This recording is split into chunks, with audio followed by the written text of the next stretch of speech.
Artis Dawiyah Zaida sangat sedih dan menyesal saat pernah terjerat kasus narkotika hingga menjalani rehabilitasi. Betapa tidak, beberapa pihak yang ikut menghujat sang ibunda, Ratu Dangdut, Elvy Sukaesih. Dia mengatakan demikian saat jadi bintang tamu pada konten curhat Bang Denny Sumargo, Sabtu, tanggal 16 April tahun 2022. Karena gue udah jelas salah tapi yang lebih sakit, gue denger apa yang mereka katakan untuk nyokap, ujarnya. Dawiyah Zaida tak menyangka kasus yang menimpanya akan berdampak kepada sang ibu. Pasalnya, Elvy Sukaesih dianggap tak becus mengurus Dawiyah Zaida. Padahal dia tahu selama ini perjuangan Elvy Sukaesih. Mereka bilang mama tuh enggak bisa ngurus kita baik, ngapain pakai jilbab kalau anak lo. Gue ngerasa, gila gua bikin ini semua dan bikin mama tuh hancur, karena aku saksi hidup bagaimana mama berjuang untuk hidupnya, lanjutnya. Sedangkan dia mengakui harusnya tak melakukan itu. Maksudnya dia menjaga nama baiknya berkarir dengan luar biasa, cuman karena kesalahan gua, karena ego gua, ucapnya. Gua menghancurkan apa yang dia bangun berpuluh-puluh tahun, di situ gua ngerasa ketampar banget. Tambah Dawiyah.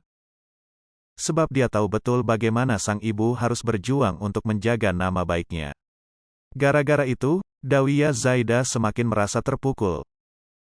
Karena gue tahu banget gimana dia ke dirinya sendiri prihatin, sementara kita semua tumbuh dengan luar bisa dicukupin semua perjuangan itu yang buat kita dari dulu dikenalkan sama mama dengan rasa untuk menghargai dia, pungkasnya. Sementara pada konten yang sama, Dawiyah Zaida buka suara alasan menggunakan benda haram itu. Ternyata semua berasal dari tekanan sang ibu untuk dipaksa kurus. Sayangnya, menggunakan narkotika mengantarkannya ke jeruji besi hingga Dawiyah Zaida terpuruk. Beruntung, Dawiyah masih berhasil bangkit dan memulihkan diri. Kini, putri Elvy Sukaesih ini mengenang awal mula dirinya menjajal barang haram. Ternyata semua pemicunya adalah fisiknya. Sejak lahir, Dawiyah memang memiliki tubuh berisi. Rupanya, hal itulah yang menjadi pemicu keluarganya, terutama sang ibu memintanya untuk diet. Namun, pelariannya untuk diet instan justru pada barang haram. Sebagai ibu, Elvy Sukaesih tidak ingin Dawiyah Zaida memiliki celah dan diperolok karena bertubuh gemuk. Elvy Sukaesih bilang, Dawiyah, mama itu cuma mau kamu itu jangan sampai dicela orang, karena mama yang melahirkan kamu jauh lebih sakit, ungkap Dawiyah Zaida. Hingga akhirnya, Dawiyah Zaida justru kenal dengan beberapa teman yang mengaku menjadi langsing setelah mengonsumsi narkoba. Dia pun mengalami penurunan berat badan setelah mengonsumsi narkoba. Dari 96 kg itu terakhir gua pakai sampai ke 51 kg, kata Dawiyah Zaida. Setelah menjadi pecandu, Dawiyah Zaida mengaku mengalami perubahan dalam sifatnya. Salah satunya menjadi pribadi temperamental.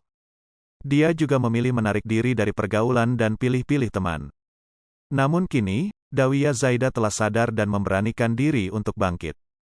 Dawiyah Zaida juga mengaku sudah bisa muncul lagi di hadapan publik usai mengalami masa kelam. Awalnya gue memilih menarik diri dari orang-orang, tetapi akhirnya gue sadar hidup ini gak begitu banget kok, jadi gue sekarang udah bangkit udah mulai beranikan diri untuk kembali muncul lagi, pungkas Dawiyah Zaida.